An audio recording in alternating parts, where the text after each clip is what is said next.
ಮಧ್ಯಾಹ್ನದ ಸಮಯ ಆಗಿತ್ತು.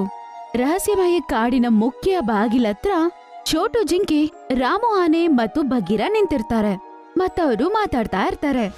ಆಗ ಅವ್ರ ಮುಂದೆ ಒಂದು ಕೋತಿ ಅಳ್ತಾ ಬರ್ತಿರೋದನ್ನ ಅವರು ನೋಡ್ತಾರೆ. ಅರೆ, ಈ ಕೋತಿ ನಮ್ಮತ್ರ ಯಾಕೆ ಬರ್ತಾ ಇದೆ? ಆ ಕೋತಿಯ ಕಾಡೊಳಗಡೆ ಎಂಟರ್ ಆಗೋದಕ್ಕೆ ಟ್ರೈ ಮಾಡುತ್ತೆ. ಆಗ ಅವನ ಕೈಯಲ್ಲಿ ಹೋಗಕ್ಕಾಗಲ್ಲ. ಅರೆ, ನಾನ್ ಯಾಕೆ ಮುಂದೆ ಹೋಗ್ತಾ ಇಲ್ಲ?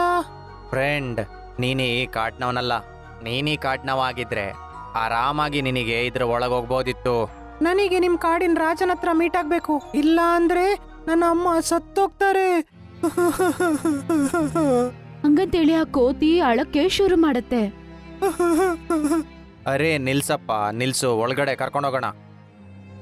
ಹಂಗಂತೇಳಿ ಚೋಟು ಜಿಂಕೆ ಆ ಬಾಗಿಲ ಪಕ್ಕದಲ್ಲಿ ಹೋಗಿ ಆಮೇಲೆ ಕೋತಿಯ ಕೈಯನ್ನು ಹಿಡ್ಕೊಂಡು ಅದನ್ನ ಒಳಗಡೆ ಕರ್ಕೊಂಡು ಹೋಗುತ್ತೆ. ಆಗ ಕೋತಿ ನೋಡ್ತಾನೆ, ಕಾಡಲ್ಲಿರುವ ಹಣ್ಣುಗಳು ಹಂಗೆ ಪ್ರಕಾಶವಾಗಿ ಇರುತ್ತವೆ. ಅದು ಮಾತ್ರ ಅಲ್ಲದೆ ಅಲ್ಲಿ ಓಡ್ತಿರುವ ನದಿಯಲ್ಲಿ ಗುಲಾಬಿ ಶರ್ಬತ್ ಇರುತ್ತೆ.